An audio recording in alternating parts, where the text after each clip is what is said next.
So I'm going to go ahead and start things with an art project. We're going to take a look at a few minutes from a video about one of my favorite physical computing projects titled Rain Room.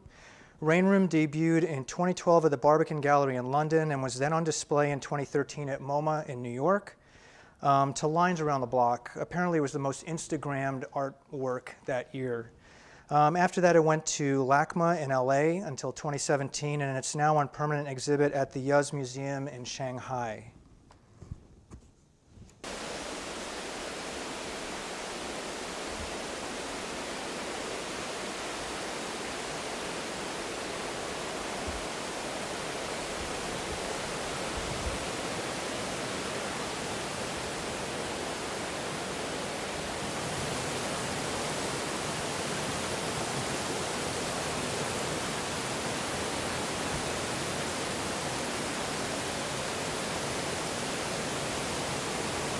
It's really surreal. I mean, not only is it raining indoors, but I mean, I'm not even getting in the slightest bit wet wherever I go. It's almost like I'm giving off some kind of wind that's pushing the rain away, like I'm a human whirlwind. It's insane. It somehow responds to me like I have a kind of magnetic field. Wherever I go, it just opens up around me. It's incredible. Okay, I'm going to stop it there. So what I really like about this project, I mean, it's a really dramatic, attention-getting project. I'd say a lot of physical computing projects, if anything, are rather inconspicuous, embedded into clothing, walls, other parts of your kind of habitography, so to speak. But I think this does a good job for many of us who are just trying to get a sense of what's going on with physical computing, how a project can take in data. There's a series of depth cameras that are tracking any volumetric changes within that space, and then transduce that data, meaning play with it, and then ultimately kind of allegorize it toward this artificial rainstorm, which will turn on and off the spigots above in the drop ceiling as you're walking through it, and create this experience that really seems to bring the virtual into the real. I mean, there's something just unbelievable about being able to walk through a rainstorm without getting wet, a bit maybe like walking on water. And the experiences when you watch these YouTube videos are so interesting. The artists themselves admit, like, there really isn't a claim, there's no so what answer to this project. But what there is a kind of epideictic experience. It's just a sense of joy and excitement at being in a space where you seem to have this augmented ability that otherwise eludes you in everyday life, like repelling the rain. So they've everted that space within this artificially constructed physical computing environment. Now, I'll leave it at that. I'll come back to it in a couple of different times. So I'm going to speak today about a rhetorical approach to developing physical computing projects. It's an approach that I'll offer in the form of 3 canons or stages: transduction, followed by allegorization, and then eversion. This 3-canon rhetoric is derived from the 7-stage recursive inventional process that I presented in my book last year. What I realized after rereading it a few months ago is that the 3 stages were there all along, and I kind of like the simplicity of the 3 over the 7. But before I offer a walkthrough of those 3 stages, in order to develop a rhetoric that truly supports and reflects a fairly radical shift from our oratorical and textualist traditions, we need to be willing to let the technologies and materials with which we are working pull us wherever they want to take us. We need to check our anxiety about whether we're still in the polis of our discipline when we work with new and foreign materials in order to explore the uncountry of technological possibilities. If we limit ourselves to an engagement with new methods and materials by venturing only so far as the textualists stoop, we won't connect as fully as we could with the broad way of cutting-edge suasive possibilities. Increasingly, for what it's worth, I feel like I'm starting to see STEM and STEAM fields exploring implicitly rhetorical ideas and projects without a lot of our collaboration or insight, nor do I see us really doing that kind of work. We need to both develop our own contributions and try to collaborate on like-minded projects. I mean, the time is now. There's just so much opportunity for us. A disciplinary anxiety that I've seen among students and faculty is that when we step away from language and text as well as from the nominative style of academic writing, Richard Blanham once characterized it as the da-da-dum of bureaucratic, academic prose. And then in addition to that, the flat land of the two-dimensional screen or page on which its value is reinforced. When we're working with electricity and copper wire, with wood and paper and plastic, with paint and glue, scissors, saws, sewing machines, and soldering irons, when we have to wear safety goggles, when we can smell things burning, when we spend a day in a makerspace loving it, but at some point kind of flinch, just kind of worry, like, is this really where I'm supposed to be? Am I allowed to be here? Is this really scholarship? Is this going to get me to a completed degree, to third-year review, to tenure? We need to be open to a process of exploration and discovery that takes us to places not so easily reconciled with current disciplinary expectations. And I know that is something that's perhaps easier said on the other side of tenure than not. But I think increasingly, as I work with my grad students and I work with assistant professors, the time is now. For what it's worth, due to our training, we'll recreate the grounds for our discipline wherever we end up with these technologies. Call it our unconscious bias. But in order to work with the new era of computing, we really need to be willing to go with it, especially during the early part of the inventional process.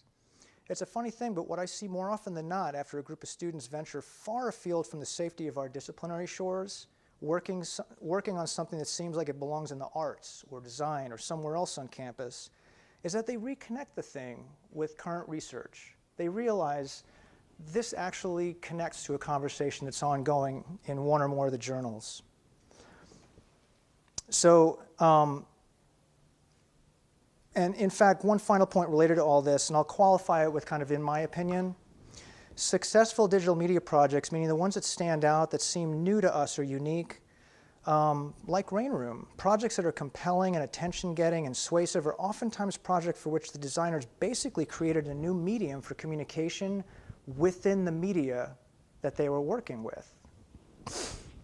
And that takes openness, and that takes courage. And it takes a team. It takes collaborative spirit to get that kind of work done. Incidentally, in another video about their project, the artist explained that the initial idea for the project didn't have anything to do with rain. And you might have heard them say that they had been working with some ideas with a fountain and having the fountain kind of draw letters out. But in this other video I was looking at today, it didn't have anything to do with rain. It had to do with imagining how it would feel to be protected in a scary situation. They wanted to create a project that would answer the question, how would it feel to be inside rain but be protected? They felt like rain was scary enough, they said in the video. So to be inside something threatening but not exposed to it. The fact that you can use the powers of the virtual, that kind of magic of the virtual, to infuse the real or the physical in such a way that you can explore that and create that experience, like that is rhetoric. I mean, the people who go into that project are moved by it toward that goal that they had, toward other feelings. That's rhetoric. That's our domain.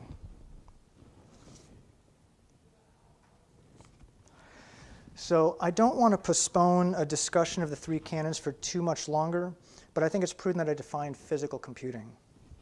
Physical computing is an umbrella term for what has been called our new and third era of popular computing. First, there was the mainframe era, and then the personal computing or PC era, and now the post-PC physical computing era. There are a number of approaches to physical computing, which may be part of the reason that the umbrella term is not as well known. Some of the better known approaches are pervasive computing, ubiquitous computing, smart computing, wearable computing, natural user interface or NUI computing, and the Internet of Things. Physical computing is an era of innovation that distinguishes itself from the PC era. And what distinguishes it in particular is that it engages directly with the real or physical world. More specifically, it creatively blurs the line between the virtual realm of the computer and the real or physical world. What we experience in our everyday lives are increasingly mixed or hybrid realities. Related to this point of distinction, many of the devices and initiatives associated with this era are more limited in their scope of influence. In fact, oftentimes these technologies are designed to be inconspicuous, albeit Rain Room is quite the opposite. They're integrated into our everyday routines. By contrast, the personal computer, was designed to be an all-in-one machine, a dramatic machine demanding all of our attention. In the PC era, you relinquish your hold on the real world in order to engage fully with the virtual realm of the computer. This is one of the reasons that I've characterized the PC era as bookish. In the era of physical computing, the device meets you where you are in the world. Most of the devices associated with it do not demand any more of your attention than is needed. Now, I assume at this point that many of you will have an idea of a physical computing device that resonates with the descriptions I've offered. Even something as mundane as the PIR sensor in bathrooms and classrooms and hallways across campuses like this one, as well as many other public spaces, stands out. When you walk into a room, the lights turn on automatically. The device is simple and unobtrusive. Its purpose is limited. We forget it's there, even while it continues to monitor the room in which it's installed all day and night, every day, all year. I'd also mention Jake, I think, had a Fitbit or a Garmin, and Will, you're recording steps from your phone. Again, a perfect example of the kind of unobtrusive physical computing device that is just part of our everyday lives. Rain Room is a far more provocative example because it does demand all of our attention, but unlike the PC, it meets you in this world, infusing the real or physical with what only seems possible in the virtual. Here's another example, one that I've always really liked. It's the Goodnight lamp designed by Alexandre Deschamps-Sonsino. An early prototype of it was developed 13 years ago in 2005. It has since been turned into a profitable startup. The lamps are sold all across Europe, North America, Africa, Asia, and the lamp is now also on permanent display at the London Design Museum in an exhibit titled Designer, Maker, User. In addition to her invention, Deschamps-Sonsino is well known in the UK as an advocate for Internet of Things or IoT technologies. She's been hosting a popular meetup in London about IoT for a number of years. The Goodnight lamp comprises two or more lamps. I'm going to speak over the audio. There's one big lamp and one or more little lamps. They are connected to each other wirelessly. The big lamp has a push button at the top of its chimney, and when you press it, both it and the little lamp turn on. The lamps are meant to be placed in different locations, for that matter, different time zones. And their basic value is to generate a sense of connection or proximity to someone else across differences in space and time. When the big lamp is activated, it might communicate to the owner of the little lamp, I need you, I miss you, call me, thinking about you. And when it's deactivated, I'll be home soon, good night, going out, in a meeting. As an example of a physical computing technology, it is relatively inconspicuous and integrates easily into your everyday routines. Its scope of use or influence is limited. It's not designed to do everything for you. Related to this point, there's no screen or mouse or keyboard. In fact, part of the appeal associated with it is that it doesn't require a lot of technical literacy or physical ability to operate. Ray, thinking about accessibility, this is an interesting project, you know. But finally, related to the way a technology like this mixes the virtual with the real, the lamps collapse the conventional distances in time and space that are part of the dynamic from which an experience of loneliness or isolation emerges, or a feeling of worry. Sure, a text message or an email does something similar. It too is based on the speeds at which the virtual operates, collapsing time and space. But there's something poignant, and for lack of a better term, real, about the little lamp turning on. I can't touch a text or email in the same way that I can touch the lamp, or feel as if the little lamp is directly connected to the person who touched the big lamp. It isn't trapped behind the looking glass of a personal computing screen. It is in your life. And related to this, it reminds us of other real or analog technologies that bridge a similar gap between space and time, eliciting a feeling of comfort or connection with others, the way a nightlight once did for some of us, or the way a street light does for us on a dark and lonely street, or the way the bright lights from a rest stop on a dark highway elicit a feeling of relief. The way in which physical computing technologies embed themselves into our everyday lived experiences or create wholly new ones, enhancing or augmenting them with some of the capabilities of the virtual, stylizing our lives in some way, those ways, that velocity is where things get interesting for a digital rhetorician. As we explore the creative and suasive possibilities of the new era of physical computing, which allows us to infuse some of the magic of the virtual into the real, the same kind of magic that lets our avatars defy gravity. As we understand this dynamic, we begin to realize where we can stake a disciplinary claim of ownership. Assuming that one of the goals of rhetoric is to move an audience, then the era, hang on for a second.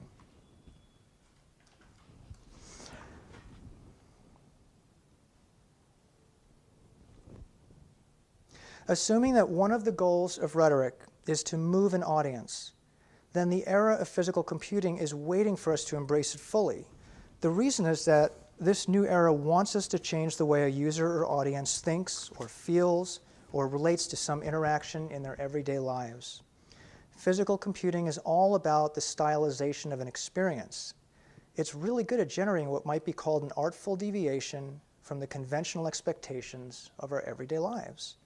This is what projects like the Goodnight Lamp do.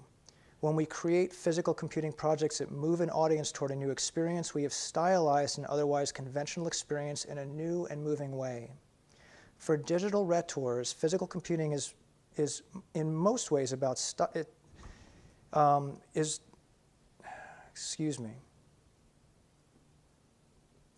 For digital rhetors, physical computing is a lot about style, but in the place of the traditional bouquet of language-based figures, it's a new bouquet of flowers based on micro-technologies like sensors and actuators, as well as the software routines that make them work. So, how does it work? How do the three canons play themselves out in the development of a project? Well, it depends on the kind of project that you're developing. Are you creating a project that's working with internet-born data from Twitter, or maybe a Google Sheet, a MySQL database from the HathiTrust or NOAA, the weather data? Is the forward-facing part of your project going to be a series of actuators that stylize that data in some way to your audience? Or are you going to work with sensory data related to ambient or environmental changes or direct or indirect user input? Today, I'm going to focus on a project that will be based on sensory data. Specifically, I'm going to work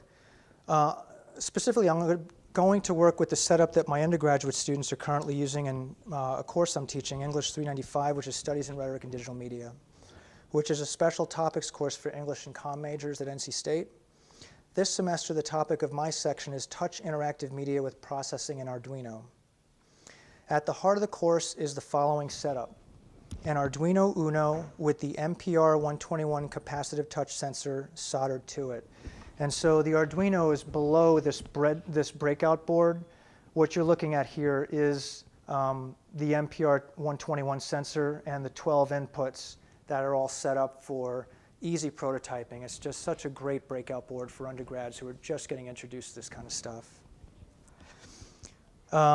The Arduino family of microcontrollers ushered in a new era of physical computing work soon after it was introduced in the early 2000s. In the 15 years since the first Arduino was introduced, over a dozen versions have been designed. The one that my students are using is an old standard, the Arduino Uno. Importantly, the microcontroller, and by the way, I don't know if you knew that Arduino is an Italian word for strong friend. Yeah. Importantly, the microcontroller, and specifically the language that is used to program it, was designed to work with another language called processing. Processing is a language that was created for visual artists who wanted to learn how to work in a computational medium and didn't have the background. For English and Comm majors, it's a great language with which to start, for a lot of the same reasons that it's worked so well in the visual arts, in the humanities, where we just don't have that computational background. It's such an easy language to prototype things, to develop confidence with, and yet really feel kind of connected to a real language. You know, they've done a great job of taking Java, which is a pretty complicated object-oriented language, and sandboxing it in such a way where you can just get things done without a lot of scaffolding, get it done quickly. Freescale Semiconductor's MPR 121 capacitive touch sensor is a 12-input sensor. It, too, has been a popular microtechnology for exploring the possibilities of touch interactive projects. The sensor is sold on what's called a breakout board, and my students solder their breakout boards to their Arduinos in the makerspace that you saw in one of the earlier slides. And then they use Bare Conductive's conductive paint to draw original touch interfaces from the inputs. So on wood, on a chair, on a piece of poster board, they'll develop an interface using the conductive paint. And then with alligator clips, they'll connect from the interface to one or more of those inputs on the board. The MPR 121 is nowhere near as sophisticated or nuanced as most touchscreens, especially the ones on your phone or an iPad, but it's a great way to begin exploring the possibilities of touch interface design. And you can take it pretty far, really. In fact, related to the ability to taking it pretty far, I'd like to digress for a moment to underscore a point about the data with which you have access when you're working with sensors like these, even relatively simple ones. What I want to underscore is that you have access to an incredible amount of data, really an excess of it, to the point that it's hard not to see it as a material force that can be channeled in all kinds of creative and ultimately rhetorically engaging ways. And if you'll bear with me for just a second, I'm going to see if I can get this all up and running. I want to show you this data.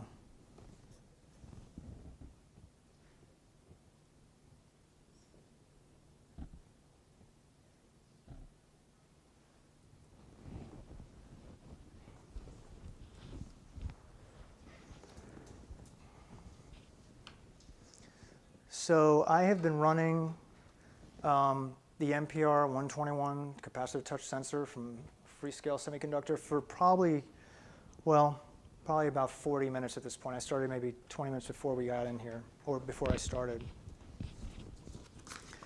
Let's take a look at the data streaming from that sensor. And forgive me, I realize it's not very big, but I've got a slide that kind of breaks it out in a second. When we look at the center of the window that's opened up on the screen over here, there are 12 numbers ranging in value from the mid-350s to the low 400s. Depending on the code that you've compiled and the hardware with which you're connected, a row might be written to the window 30, 50, 100 or more times every second. This is currently running at about 100 times per second. Or in other words, it's writing a row every 10 milliseconds.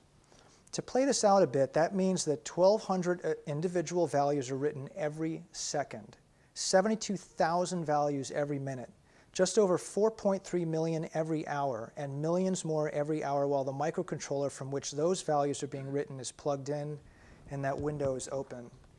Just so you can see how the rows kind of go up and down in value as I move my finger across the set of inputs. If each number is like a grain of sand over time, we're talking about dunes, if not mountains of data. From a distance, waves upon waves of them. To borrow a line from one of Virginia Woolf's novels, which Victor Vitanza used as an epigraph in one of my favorite essays, thick strokes moving, one after another, pursuing each other perpetually. To reinforce how much data is being written to that window, take a look at the numbers to the left and the right of the 12 integer values. Okay, so you're going to be looking. The number on the left was the time in milliseconds when a row was written to that window. So I'm looking right now, it looks like it's 3 million, almost 4 million rows, almost 4 million milliseconds. Divide that by 1,000, divide it by 60, and you'll know how long this has been running. And on the right, the first row of numbers is the number of rows that have actually been written. So it looks like it's about 500,000 at this point. Well, a little over 400,000. And the row after that is basically the number of rows times 12. So how many individual integer values have been written since this thing started running 40, 45 minutes ago maybe, because I started well before I started talking.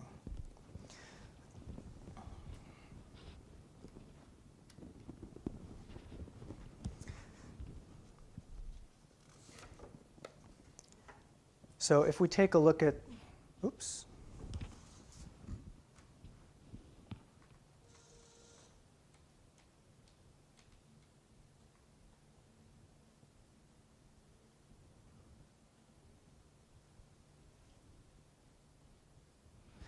So here's a breakout of it. You can see 3,602,787 milliseconds is a little more than 60 minutes when I did this screen capture a few days ago when I was just, practicing. In that time, just shy of 370,000 rows had been written, totaling a little more than 4.4 million individual integer values. For most of my students and colleagues, and I'd hazard to say for most of us, that is just an unbelievable amount of data. I mean, if we think in terms of words, or if you even want to do character counts on essays that we write, chapters that we write, monographs, dissertations, you're still nowhere near the amount of data that's already streamed out of this one device in the past 40, 50 minutes. Now, the setup in my class, this setup isn't connected to the internet, but it could be. And if it were, if we step back and think about just how many devices or things comprise the Internet of Things, writing values to cloud-based apps that are connected to databases that are connected to other apps and other clouds, which are in turn connected to other things located somewhere else on or even off planet, it's an astounding number of devices. In fact, the 12 integer values streaming from the sensors that my students are using pale in comparison. It's not easy to think. It's not easy to say how many devices are currently online, but because the number keeps growing, there are arguments that right now it's in the 20 billion, maybe 25 billion, by 2020 over 30 billion devices connected globally. So how much data do each of those devices generate and or read? I mean, if you just want to think about each one of those individual devices, there's a considerable amount of data being written and read right now in this room alone. Your phones, my phone, a Google Pixel, has on board no fewer than a dozen sensors, which include a 3-axis accelerometer, a gyrometer, a barometer, a Hall sensor, an ambient light sensor, a magnetometer, a microphone, and then sensors that are far more complicated by magnitudes, the capacitive touch screen, the fingerprint sensor, and 2 cameras. Each of these sensors is writing data to onboard software, and some of that software is then writing it to offboard apps in the cloud, or reading data from the cloud, and then combining it with the sensory data to help us get where we need to go, alert us to changes in the weather, alert us to new texts, phone calls, emails, and more. All of this, all of these devices, are part of what Adam Greenfield has called everywhere.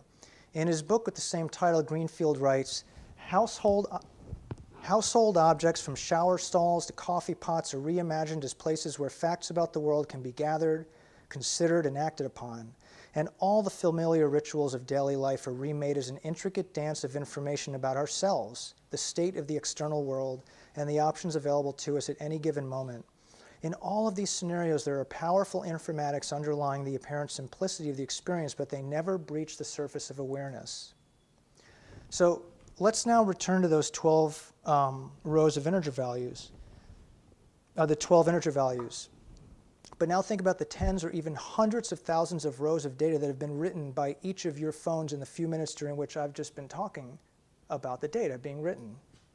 And how many millions will be written by the time we move on, when we combine all the sensors and all the phones together in this one room with all the other rooms, etc. It's just mountains upon mountains of data.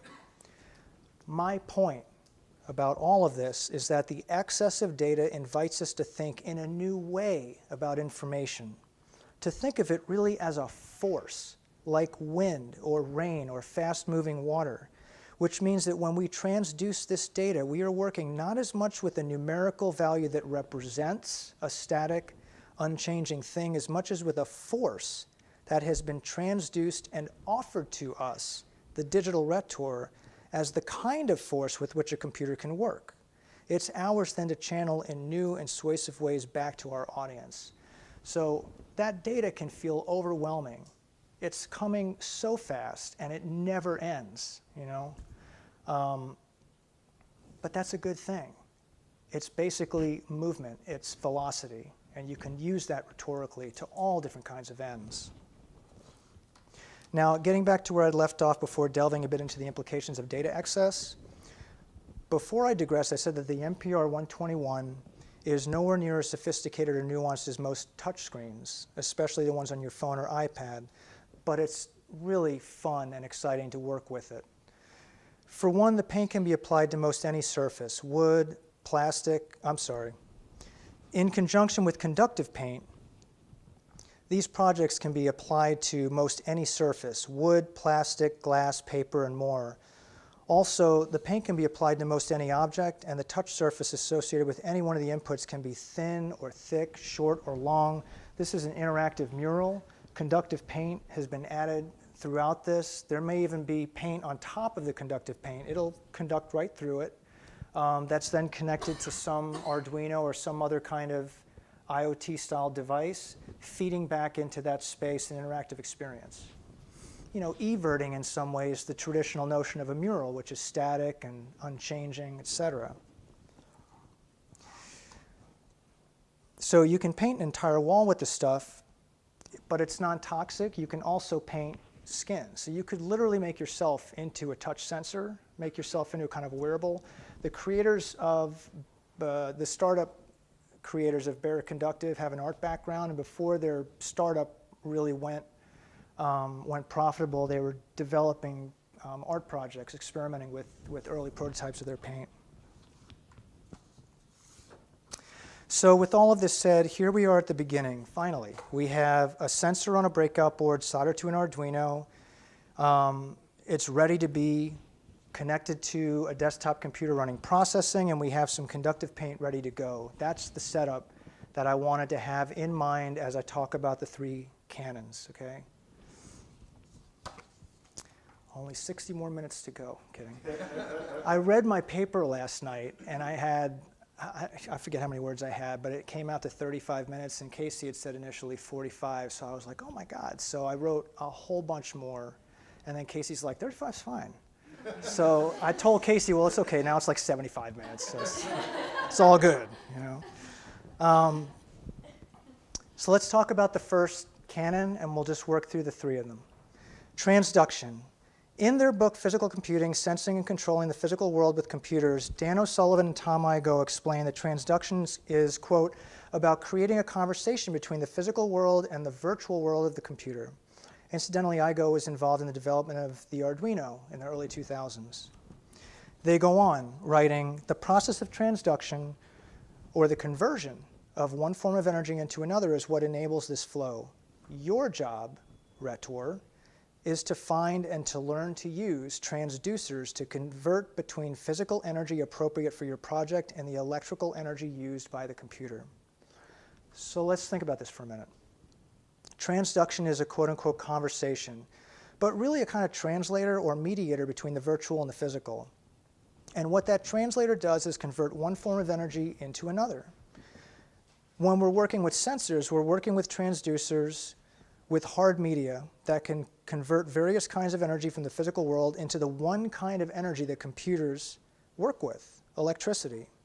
If your sensor is a keyboard, the keyboard converts the physical energy associated with pushing a key down into a change in voltage along that part of the keyboard circuit.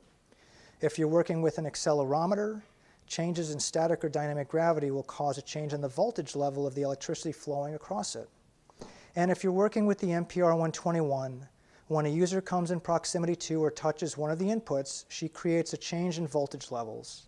Now, converting proximity or touch to the energy on which a computer is based, electricity, is definitely a big and important start. But most computers are digital, and electricity is analog. So the analog flow of electricity needs to be transduced again. And so the integer values that we saw are actually numbers that represent a sine wave of voltage change across each one of the inputs. So simply put, when you're working with sensors, you're really working with a chain of transductions that lead ultimately to that digital value that you then play with, okay? Depending on the resolution of what's called an analog to digital converter, the kind of microtechnology that converts that sine wave of analog voltage to a representative number, the range of numbers available to you are going to vary. Without getting into the Arduino's 10-bit resolution and how it's connected to the analog sine wave of 3.3 volts on the MPR121, for my students, what they noticed that the lowest and highest values with which they worked were 25 to 450. 25 means that the voltage level is extremely low, and 450 means that the voltage level is at its highest. To reinforce what I'm talking about, the video on the screen, So if you think about that real-time screen that you saw, all the values were around 350 to 400. That's basically full voltage running across each one of the inputs because no one's touching anything. But as I touched some of the inputs, the values went down. As the numbers go down, that represents the voltage has gone down because I'm conductive. And so I take some of the electricity out of that circuit. That's what a capacitive touch sensor is designed to do, to register changes in voltage level based on things that are conductive, sucking some of the voltage out of it. That's how your screen works on your phone, which is why it never works with gloves on. So when the voltage and the numerical value are high, no one is engaging with those inputs. And when the numerical value and voltage are low, someone is in proximity to or touching that input. To complicate things a little bit more, since you're working in the physical or real world, those ranges will change as you move your project from one space to another or from one audience to another. Changes in temperature and humidity will lead to changes in the ranges with which you're working, as well as will any changes to the interface you create. I've created projects that worked great in a lab or in a classroom-like space, and then I moved them to a gallery space or somewhere else, and nothing seemed to work well, and I started to realize that the ranges change as you move around. Also, audiences can require a review of the ranges you're actually working with. For example, kids with a touch sensor project, kids aren't going to hesitate to push hard on any part of your interface. But adults will be far more, concerned. And so if you know that the audience coming in, let's say on a first Friday in a downtown gallery is going to be a lot of, parents with kids, you're going to want to rescale the ranges. And this is all part of the transductive process, just realizing, you've got these numbers coming in that represent voltage levels from a sensor.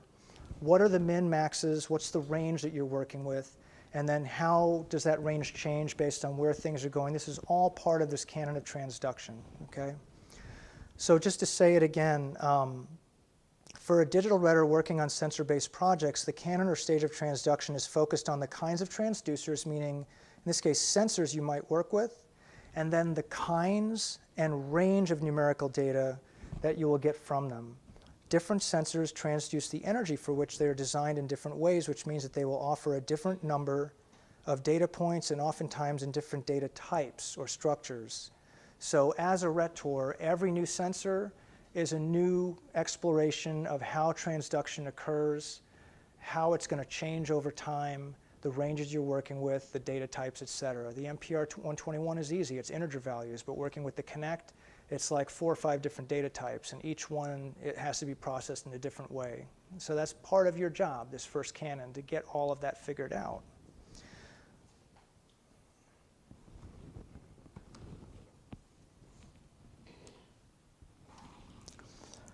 Allegorization. In his textbook, Analyzing Prose, Richard Lanham offered a taxonomy for and an approach to the stylistic analysis of prose writing. I love this book. I've had a lot of success using it in courses in which we're analyzing prose style.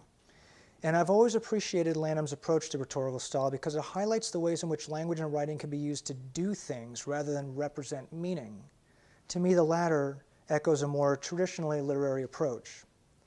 As an indication of his approach to rhetoric, of the two types of figures of speech, Lanham is far more interested in the schemes than the tropes, whereas tropes are artful deviations from the conventional meaning of a word.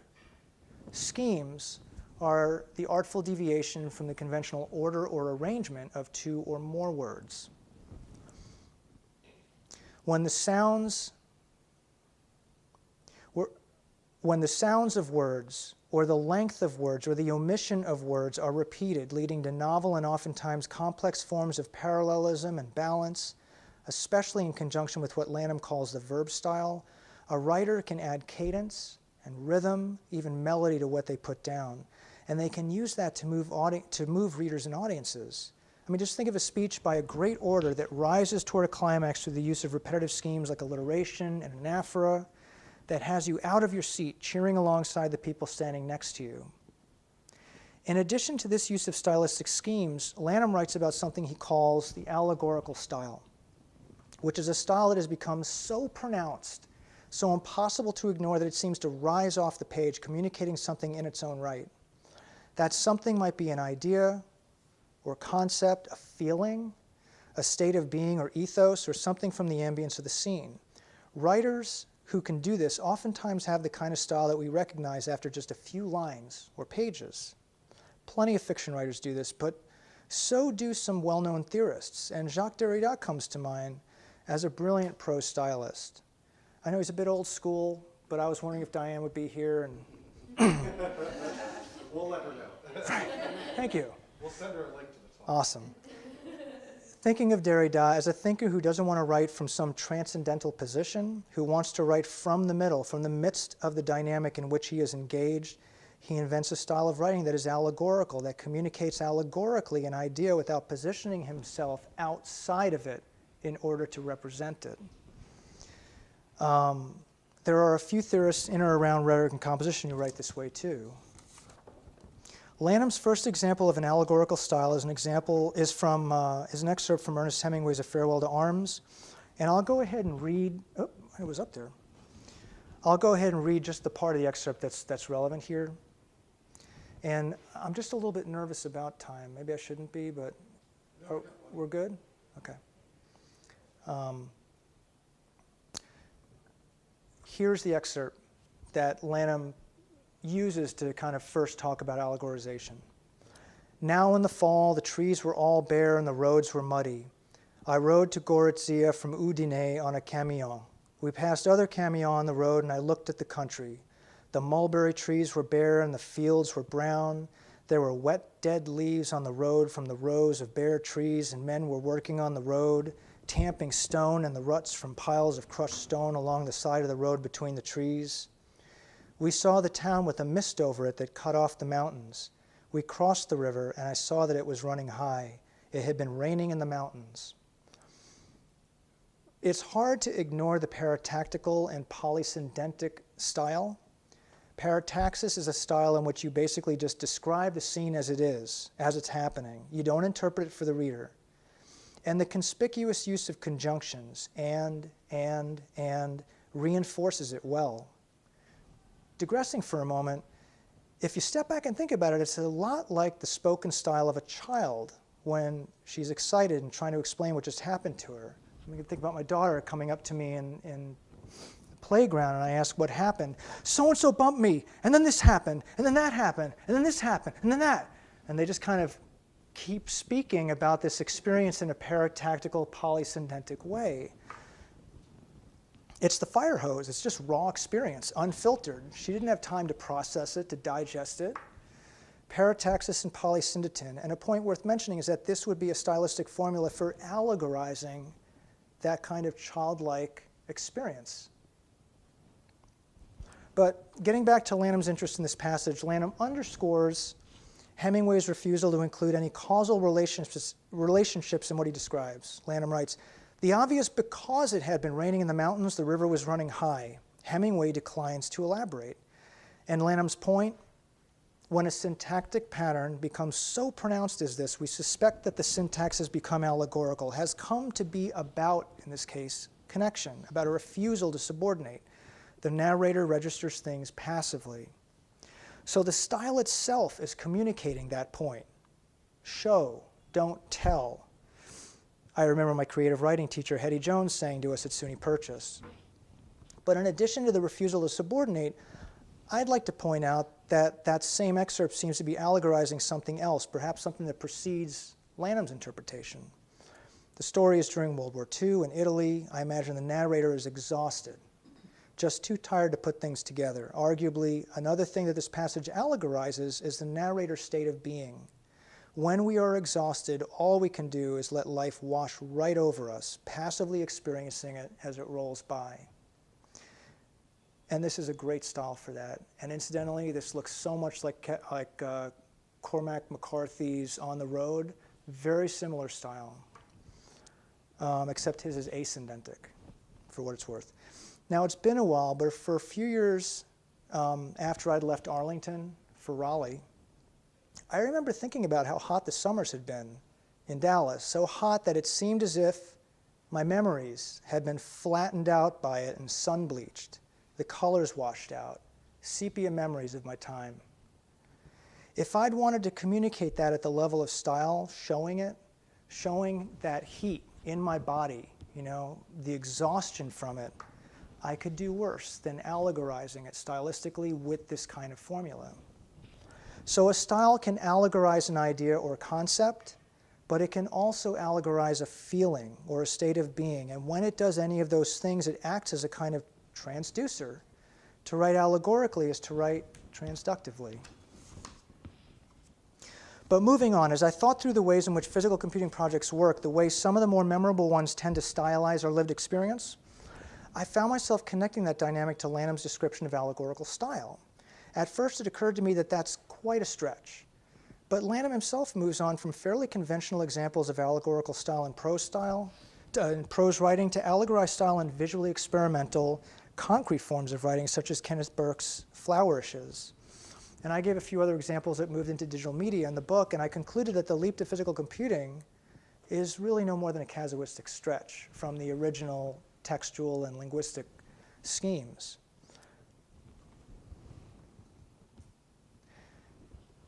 If the half of the flowers of rhetoric that we call the schemes are basically a botanized list of artfully deviant rearrangements of the conventional order of words, how hard is it to replace words with other materials or event-driven actions or experiences? If rhetoric is at its best when it adapts to the cutting-edge materials and media of the day, and if physical computing is part of that day, then considering how physical computing projects are oftentimes at their best when they introduce an artful deviation from the conventional arrangement or order of an experience, why can't this be seen as a new form of rhetorical style? Should have been a question mark. So the second canon is allegorization, and it's a canon of style, basically. And considering what it comes after, transduction, we would develop it within the context of the device that I had described, using the 12 integer values from the MPR 121. So how do we proceed from the transduced data to a stylistic allegorization of it? And I am worried about time. I probably shouldn't be, but I think I've only got 12 pages. Okay, like 2-3 pages. We got the room till 5. So Well, I know, but that's a long, you know. And Q&A is so much more fun, so I want to get through this and then. So how do we proceed? Well, we create 2 lists. The first one is a list of all of the ways in which a user might interact with our project based on the sensor. So in this case, it's that touch sensor. And since conductive paint can be applied to most any surface, the kinds of user interactions that we might list are wide-ranging. The conductive paint for our interface might be a stencil of words and icons on a flat piece of paper, or it might be incorporated into an interactive mural on a wall, as we saw earlier, or it might be painted to a doorknob or a handle or some other everyday object. The list of actions that could be allegorized would include the following. And for each sensor, you'd want to come up with a different generic list, your first list. So I have here like pressing down with one or more fingers, with one or both hands. Pressing down with one or both palms, fingers outstretched if you have the conductive paint going that much further, hovering over the interface with one or more hands. Just getting in proximity of the input, depending on how much conductive paint you've put down, will draw electricity from the input. So you don't even have to touch to generate an interaction. Tracing or swiping part of the interface. Swiping is interesting because you basically have to use a series of inputs and then analyze which inputs are being changed in order to define a swipe. It's not as if one input would know what a swipe is, it just knows on and off, basically. Grabbing, pulling, releasing. Each sensor with which you work is going to require a list of generic interactions like this. When a user touches or presses or hovers over or grabs, pulls, or releases some part of our interface, we can feed back to them an artfully deviant, allegorized response via screens, speakers, or other types of actuators. Our users will have an expectation of the response to their action, a conventional one. If we rearrange those expectations, feeding back to them something that was unexpected or something that's just infused with a little bit of the magic of the virtual, we will evert their experiences, okay? And it's at that point where you can really get your claim or a message across, or you can generate an experience that might be characterized as epideictic, moving your audience, doing rhetoric. This is why and how physical computing and rhetoric come together. When the project introduces a stylized and artfully deviant experience when the user is moved toward a new understanding, feeling, or experience. Physical computing resonates with what we study and practice. So once we have that first list, we can proceed to the second list, which is based on the goals of our project. And to help explain how that second list can be developed from the first, I'll offer an example of a project that I hope to complete later this year or early next. It's a project that I wrote about in my book, but I've been thinking about it a bit more. It will be a political piece for a public audience in a gallery setting. The subject of the piece is the migrant or refugee boat crisis in the Mediterranean. The claim, or really the goal of the project, is to establish understanding and empathy for the families. So we could look at this in terms of the STASIs as kind of focused on the definitional or qualitative. I'm especially interested in the children, I think in part because I have young kids and I've just been torn up by some of those stories. Some of you may remember the image of the young boy who was found face down in the surf. I think it was off of one of the Greek islands. It went viral, but thousands have died trying to make that passage. If I can find a little bit of funding for the project, I'm imagining 20 or 30 origami boats placed on the floor of the gallery. The boats would be 1 to 3 feet in length, made out of paper. Each one would have hidden inside the triangular wheelhouse an Arduino outfitted for wireless communication, as well as with 2 sensors, a gyroscope, which can track 3D angular data, and the MPR 121. Each boat will be associated with either one of many boats that have capsized.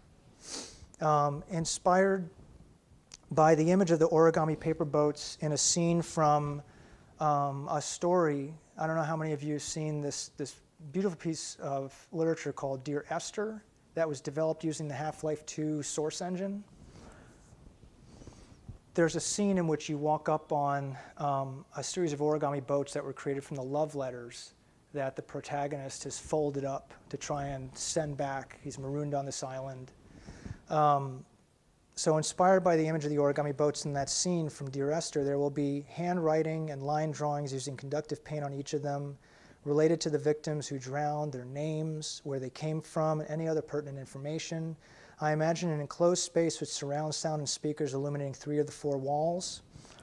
The gyroscope senses changes in angle in 3 dimensions, and we know what the touch sensor can do.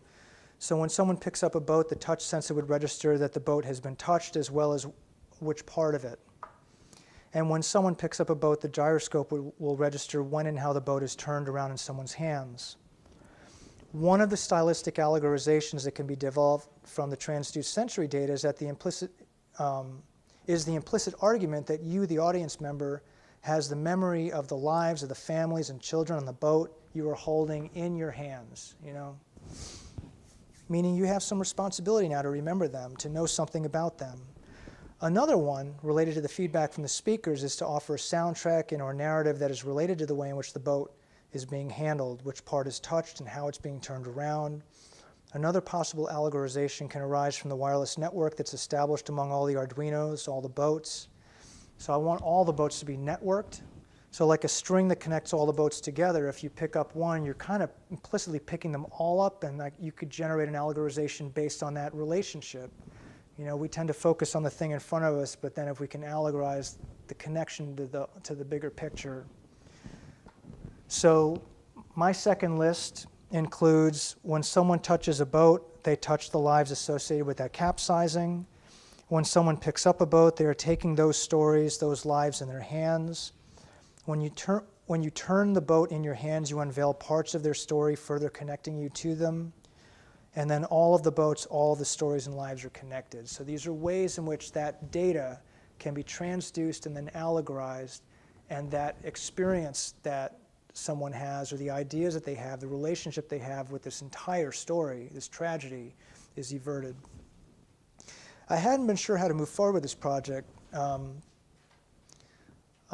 I'll just stop there.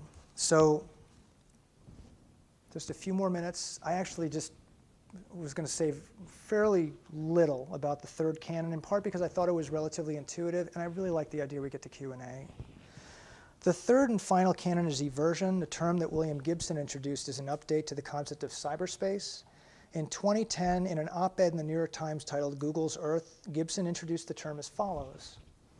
Cyberspace, not so long ago, was a specific elsewhere, one we visited periodically, peering into it from the familiar physical world. When I read that, I think Gibson's idea of cyberspace was born of someone who had been raised during the PC era of computing, you know? In the same way that the Wachowski brothers' Matrix is a movie born of the PC era. The virtual is separate and distinct from the physical. And just think about how many other movies and stories, examples seem to be offering you a conceptualization of the virtual that is born of that kind of enculturation to what is now the past, you know, increasingly moving into a post-PC era. Now cyberspace has everted, turned itself inside out, colonized the physical. Although Gibson's focus in that op-ed is Google's increasingly powerful position in our information economy, he could easily be talking about the way physical computing initiatives were already blurring the PC era boundary between the virtual realm of the computer, cyberspace, and the real or physical world. What he doesn't talk about is how these technologies are doing that. So my argument is that they're infusing aspects of our everyday lives with some of those characteristics of the virtual. I mean, I've said that a few times, but just to, in conclusion, to kind of reinforce things, stylizing it. The most compelling examples of physical computing projects are essentially style machines, transducing and then allegorizing the energies they are designed to capture and then feeding back to us in the real world a stylized and oftentimes allegorized experience. Considering the extent to which this can be a moving and suasive experience, digital rhetors, we have a stake in contributing to this era and this process, this opportunity, which is exactly what the third canon is concerned with. By feeding back into the familiar physical world an allegorization of a user's transduced data, an artfully deviated version of their expectations, we introduce a moving or you know, transforming opportunity, which is directly connected to what rhetoric is all about. I'm going to stop there.